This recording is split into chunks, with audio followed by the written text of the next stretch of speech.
Her husband tried to leave her penniless in the divorce. Her response made him beg for forgiveness. From the outside, their life looked like a glossy magazine cover, an elegant house in the suburbs, luxury cars in the driveway, and dinner parties filled with laughter and fine wine. Friends would often comment on how lucky she was to have such a charming, successful husband. He was always the life of the party, cracking jokes and holding her hand just long enough to convince others that their bond was genuine. But when the last guest left and the doors closed, the silence between them grew louder each year. What once felt like warmth had become an icy coexistence, smiles rehearsed, affection performative, and conversations reduced to logistics and appearances. While everyone admired the couple, no one saw the hidden sacrifices she made behind that perfect facade. Every choice she made, turning down promotions, putting her artistic dreams on hold, and even distancing herself from old friends, was to support his ambitions. She didn't mind at first. She believed in partnership, in love as a shared vision. But as his business grew and his ego inflated with each success, her presence became invisible. He no longer looked at her with admiration, only expectation. She became a prop in the story of his success, a silent figure beside a rising star.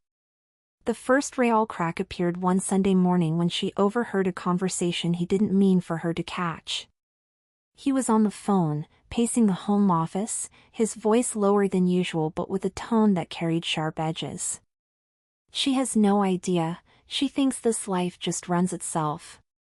Honestly, I've been carrying her for years." The words hit her like a splash of ice water. She stood behind the door, breath caught in her throat, unable to move. It wasn't just the betrayal of what he said, it was the realization that he truly believed it. From that day, she started noticing the things she had chosen to ignore. The dismissive eye rolls when she spoke, the condescending chuckles when she tried to give input on anything related to their finances or household. He had begun treating her like an old appliance, reliable, unremarkable, and replaceable. But she stayed quiet, out of habit, out of fear, out of the tiny hope that maybe he was just going through a phase. Yet with every passing day, it became clear, this wasn't a rough patch. This was who he had become. She remembered the day he asked her to leave her job like it had happened yesterday. "We don't need the extra income," he'd said, "and it's better if one of us focuses on the home, especially when we start thinking about kids." She had nodded, trusting him, even though the job at the publishing house had been her dream since college. She convinced herself it was a fair trade, security and a future together in exchange for a temporary pause in her career. But the pause turned into years, and those years into silence. The sacrifices piled up quietly, like snow on a rooftop, light at first, but eventually heavy enough to crush the structure beneath. She learned to smile through family gatherings where his achievements were celebrated, where her name was mentioned only in passing, as someone who kept everything running smoothly.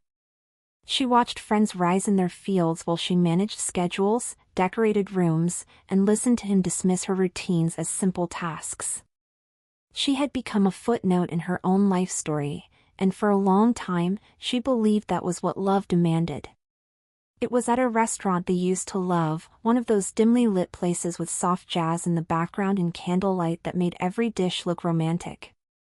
She had dressed carefully, hoping that maybe, tonight, something would change. He barely looked up from his phone between courses.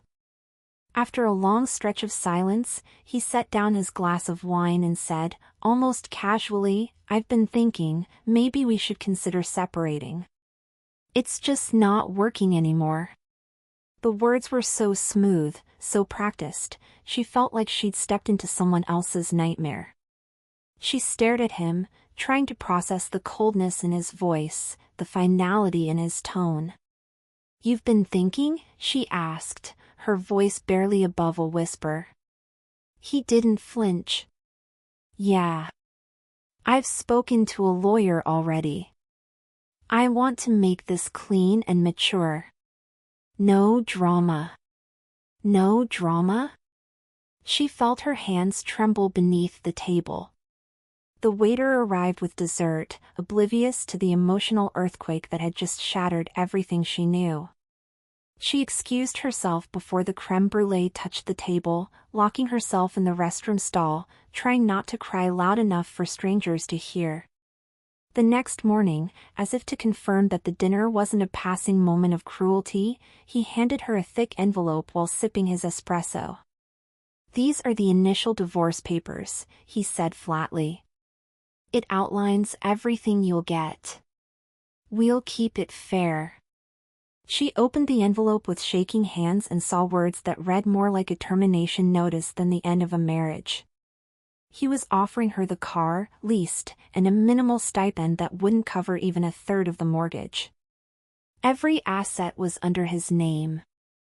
Every account locked away behind passwords she didn't have. He leaned back in his chair, scrolling through his phone again. "I've been generous, considering," he added without looking up. "You didn't really contribute financially, and I built most of this on my own." She couldn't believe what she was hearing. Generous? After over a decade of building a life together, after years of sacrifice, he thought this pittance, was kindness. She stood there, hollow, humiliated, and dangerously close to exploding. But something inside her shifted in that moment. The betrayal no longer hurt, it fueled her. If he believed she was weak, he was about to find out just how wrong he was. A few days after receiving the divorce papers, she began to quietly gather documents, bank statements, property records, and anything that bore both their names. Most of it, to her dismay, was already under his sole ownership. But something didn't add up. She remembered a bonus he had celebrated 2 years ago, a 6-figure sum he had boasted about in front of their friends. It was never reflected in their joint account. Curiosity gave way to suspicion, and suspicion led her to dig deeper. After hours of digging, she found the name of a corporation registered in a neighboring state, one she had never heard of. The listed owner? Her husband. With trembling fingers, she followed a trail of connections and eventually discovered 2 offshore accounts, both filled with assets he never disclosed to her. The betrayal felt colder than before. He hadn't just abandoned her emotionally, he had been preparing to abandon her financially for years. What had once been a crack in their marriage was now a canyon carved by deceit. On a sunny Tuesday morning, while the neighborhood buzzed with routine, she sat at the kitchen table with a notepad filled with dates, transactions, and details he never expected her to understand. He strolled in, coffee in hand, humming a tune, completely unaware of what she now knew. "You should probably think about moving out soon," he said, not bothering to sit. "I'd rather not drag this out." His tone was cheerful, like he was doing her a favor by being so calm. She didn't respond right away. Instead, she handed him a printed sheet, a list of the bank accounts she had found. His face went pale. He stared at the paper, his jaw tightening. "Where did you get this?" he asked sharply, voice no longer composed. She looked at him evenly. "You said you wanted a clean break," she replied, her voice even. "I do too. But let's make sure it's clean for both sides." That morning, the balance of power shifted, and he felt it for the first time. Later that evening, he returned home angrier than she had ever seen him. The calm mask had cracked. "So this is what it's going to be? You're going to try to take everything now?" he snapped, throwing his briefcase on the floor. She stood by the window, watching the sunset. "I'm not trying to take anything that isn't mine," she answered quietly. But that only fueled his rage. He accused her of manipulation, of betrayal, accusations rich with irony.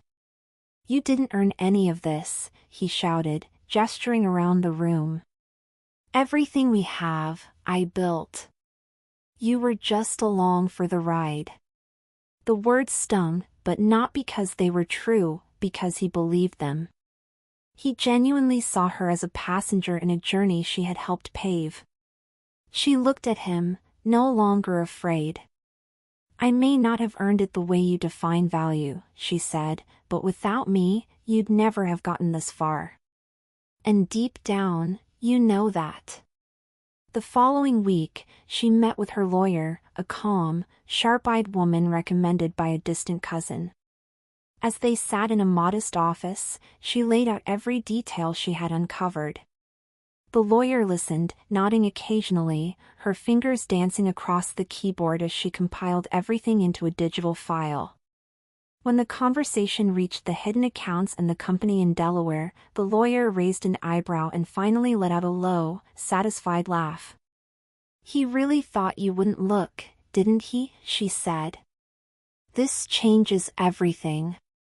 For the first time in weeks, the protagonist felt a strange, unfamiliar emotion stir inside her: hope. Her lawyer explained that, with the evidence in hand, they could not only dispute the settlement terms but also file a claim for asset concealment. "He wanted this to be quick and painless," she said. "It won't be. Not for him." And just like that, what was once despair began to shift into quiet resolve. While scanning old drawers for additional documents, she came across a folder marked "Home Purchase 2012. Inside were mortgage papers and closing documents for their vacation home in the mountains. As she flipped through the pages, her eyes froze on the signature line. There, next to his name, was hers. He had insisted back then that it be in both names for tax purposes. She had forgotten all about it. But now, it was a lifeline. She brought the folder to her lawyer the next day, who beamed with satisfaction. "This proves partial ownership. He can't liquidate or transfer the property without your consent." The lawyer added it to the growing file of evidence. That vacation home, once a forgotten getaway spot buried under years of neglect, had just become a bargaining chip in a game he thought he had already won. And now, with every step, the power he once held over her continued to slip through his fingers. She walked past the full-length mirror in the hallway and stopped for a moment.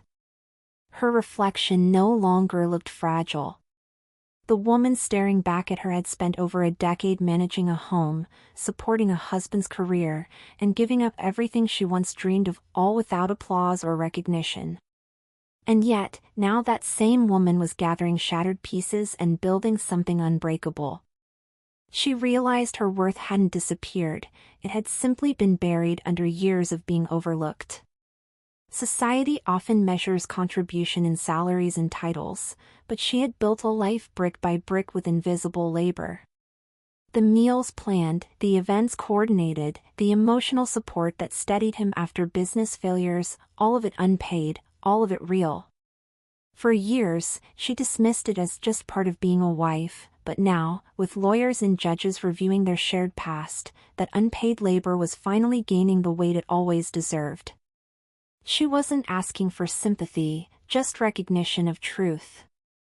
The courtroom was cold and formal, yet buzzing with undercurrents of judgment. He had arrived early, flanked by a high-profile attorney and a smug expression that screamed overconfidence. When she walked in, alone but composed, he barely acknowledged her presence. During the opening remarks, his lawyer painted him as the sole provider, suggesting she had merely enjoyed the fruits of his labor while contributing nothing. Murmurs echoed through the courtroom as the narrative twisted against her. But when her lawyer stood and began presenting evidence, hidden accounts, co-signed deeds, written emails showing her involvement in critical business deals, the atmosphere shifted. The judge's raised eyebrows, the silence from his side, and the way he clenched his jaw spoke volumes. He had expected to shame her publicly, to brand her as a parasite. Instead, it was his own image that began to crumble, exposed as deceptive and calculating in front of people who once respected him. Among the submitted testimonies was one she didn't expect to matter much, a letter from a former assistant who had worked in his company's early days. The woman described how the protagonist had been the one to first connect them with their largest client. She had written proposals, hosted meetings at their home, and even helped manage early logistics. The assistant ended the letter with a statement that echoed through the courtroom like a bell. Without her involvement, the company wouldn't have survived its second year. He shifted uncomfortably in his chair as the letter was read aloud. His lawyer tried to object, but the judge allowed it, citing its relevance to the case. Her husband refused to make eye contact, staring ahead as if the wall might somehow save him. But nothing would. The courtroom saw what he never wanted anyone to see. Her impact was real, and it had been erased from the story for far too long. Now, the truth was no longer a whisper behind closed doors. It was public record. Days later, she returned to court with printed emails she had found while cleaning out an old laptop. They dated back to the early stages of his business, messages between him and investors where he referred to her as his silent strategist. In one thread, he even admitted, "She's the one who helped me land the pitch. I'm hopeless without her." It was all there, in his own words, preserved like artifacts of a past he tried to bury. The irony didn't escape her. For years, he had praised her privately but diminished her publicly. Now those same words, written in moments of vulnerability, were becoming legal ammunition against him. His attorney grew paler with each document introduced. He no longer smirked during recess. The judge requested time to review everything, and she could see it clearly. This wasn't just a legal win, it was the slow, undeniable restoration of a truth he tried so hard to rewrite. It had been an accident, really. She hadn't planned to record anything. But one night, early in the process, when they were still cohabiting the house during proceedings, he had cornered her in the kitchen. He didn't yell. Instead, he spoke with calculated malice. "You'll never win. You think some judge cares about your little sob story? No one's going to believe you built anything. You're nothing without me." The cruelty wasn't new, but the clarity of his tone that night had prompted her to press record. When her lawyer played the audio in court, the silence that followed was deafening. There was no denying the voice, no context that could excuse it. He had revealed his true face, not just to her, but now to the court. The judge sat back, expression unreadable, while her husband's attorney buried his face in his hands. The man who once believed himself untouchable had become the villain of his own narrative. And she, the one he tried to erase, stood taller than ever before. She sat alone one evening, going through old photo albums stacked in the closet. Buried between vacation pictures and anniversary cards was a sonogram, faint, faded, and barely legible. It was from the pregnancy they had lost in silence. The memory of that night came rushing back, along with the sharpness of his indifference. He had hardly looked up from his phone when the doctor delivered the devastating news. He'd simply muttered, "We'll try again," and changed the subject by dinner time. She had never truly processed the grief. There had been no funeral, no ceremony, only her, curled up on the bathroom floor, cradling a pain she couldn't explain. That chapter of her life had been buried deep, unseen and unspoken. Now, as the divorce process dragged on, that moment resurfaced, not as sorrow, but as a reminder of everything she carried alone.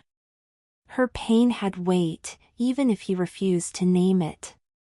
And now, she was learning to carry it differently, not as burden, but as proof of her resilience. On impulse, she drove across town to the apartment where they'd first lived together. It had been small, noisy, and drafty in winter, but it was theirs. She parked across the street and stared at the third-floor balcony where they once sat drinking cheap wine, dreaming of futures they hadn't yet broken. She remembered painting the walls herself, scrubbing floors, sewing curtains by hand while he worked overtime. Those early years weren't easy, but they had been real. Honest. What struck her most was how far they had drifted from that place, emotionally, financially, spiritually. Back then, he had brought her flowers on weekends. Back then, he used to thank her for the smallest things. She didn't cry as she sat in her car. She simply observed, with clarity, how the man she had loved had turned into someone unrecognizable. And how the woman she had once been, young, hopeful, naive, was now steel-forged by betrayal. At the bottom of a jewelry box was a simple silver necklace, no diamonds, no embellishment. He had given it to her during their second anniversary, with a note that said, "To the woman who makes life beautiful." She hadn't worn it in years. But now, with everything unraveling, she held it in her palm and wondered how much of it had ever been real. The gift had felt sincere at the time. But in hindsight, it was one of many gestures that masked deeper disregard. Still, she didn't throw it away. Not out of sentiment, but because it reminded her of who she was before all this. Before lawyers and betrayal and courtroom battles. The necklace, once a symbol of affection, was now a relic of her former self. And strangely, it grounded her, not in grief, but in truth. She had loved deeply, given fully, and lost painfully. But she had not lost herself. One by one, the friends they used to host at dinner began to vanish. Some stopped replying to messages. Others chose sides silently, their absence loud in its meaning. She understood it, even if it hurt. People gravitated toward power, and he had more of it, at least publicly. He spun stories about her in social circles, portraying himself as the betrayed, the one left behind. She knew this because one former friend had the decency to call her and confess. "Look, I didn't know what to believe," the woman said over the phone. "He said you were taking advantage of him, that you wanted everything." Her voice cracked. "But now I see what's happening. I'm sorry." That call didn't mend the isolation, but it reminded her that some truths did eventually float to the surface. And those who chose to disappear? Maybe they were never truly friends to begin with. During the court proceedings, an unexpected email arrived from a young woman named Natalie. She had interned briefly at her husband's company and had overheard several meetings, conversations that suggested he was planning the divorce long before he mentioned it. "He joked about it," Natalie wrote. "Said he'd make sure you walked away with nothing. I didn't think much of it at the time, but now I feel awful." Her lawyer moved quickly, calling Natalie in for a statement. The intern's words were detailed and precise. She remembered dates, phrases, and even a spreadsheet on his desktop labeled Asset Clean Split, a document designed not to split, but to shield. The young woman's testimony added another weight to the case. And for the first time, her husband's confident facade cracked publicly. No longer just a private betrayal, it had become something worse, a plotted humiliation, uncovered by a voice he never thought would speak. 2 weeks after Natalie's testimony, another twist emerged. A former accountant from his company anonymously sent a document, his resignation letter. Not hers, his. The letter was dated a month before the divorce papers, revealing he had already planned to step away from the company.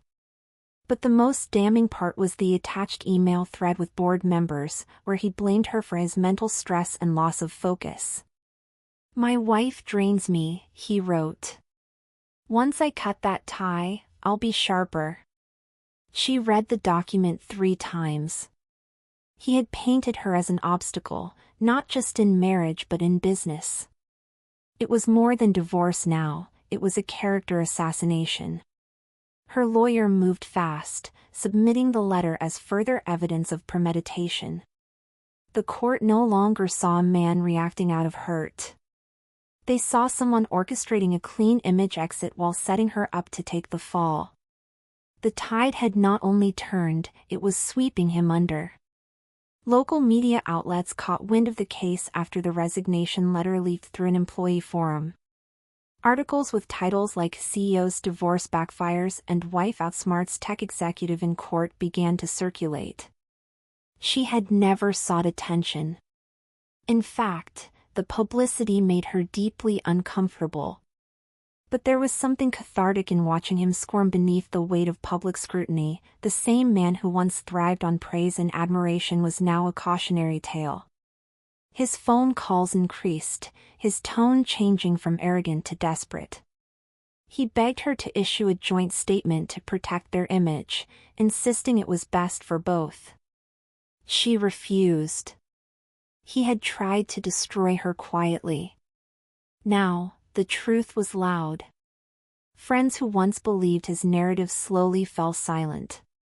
Even his business partners began to distance themselves. The humiliation he intended for her had found its way back to him, magnified and irreversible. One morning, while clearing her inbox, she found an email from a publishing company. They had followed the story and were impressed not just with her poise, but with the legal arguments made in her defense. "Would you consider consulting with us on content around financial abuse and resilience?" the editor wrote. It was the first time someone had seen her not as a victim, but as a voice.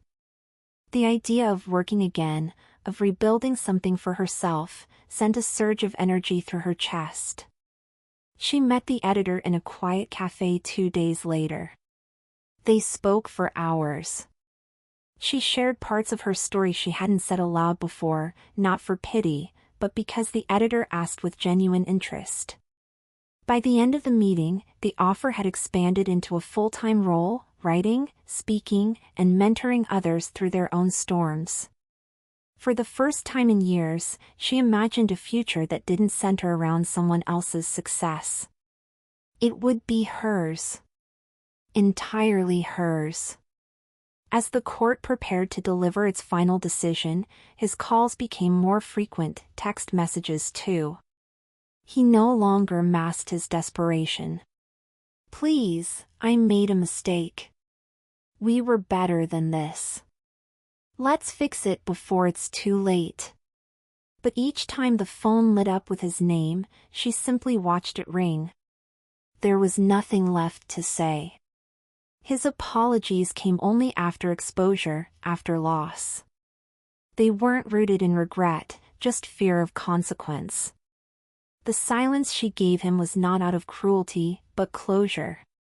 She had said everything that needed to be said, through truth, through court, through survival. Responding would be reopening a door she had already walked through and closed with grace.